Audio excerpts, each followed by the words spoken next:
अस्सलामुअलैकुम दोस्तों।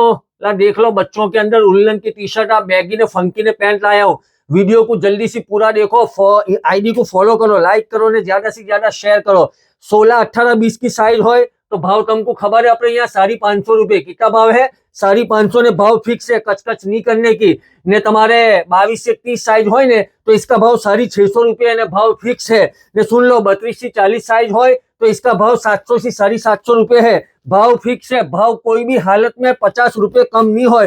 खोटा फिंडवाइयो ना मेरा भाई, हजू भी कहता हूँ। अमुक जने आते ने तो बहुत नजाकता करते, कलाक कलाक कपड़े पहनते ने, आ करते ने वे करते ने, फिर 50 रुपए के लिए बाहर निकलते। अज्जू भी कहता हूँ तुमको कि भाव फिक्स है, भाव एक भी रुपया उतरे नहीं। सुन लो ने, फिर अपने खखड़ाते तो कहते कि मौलाना मिसबिहेव करते। मिसबिहेव नहीं, या रमजान में रोजा रखा हो, एक एक कलाक तमे पहनो, मेहनत करवाओ ने, इसके बाद तमे कहो कि 50 कम ले लो, 100 कम ले लो। पहले से तो ना कहते। इसके लिए कहता हूँ कि कोई भी जगह फाफे मारे वगैरह, कहीं भी रखड़े वगैरह ने, कहीं भी कटाए वगैरह, सीधे कांवड़े का एमएलए कलेक्शन में। अस्सलाम वालेकुम।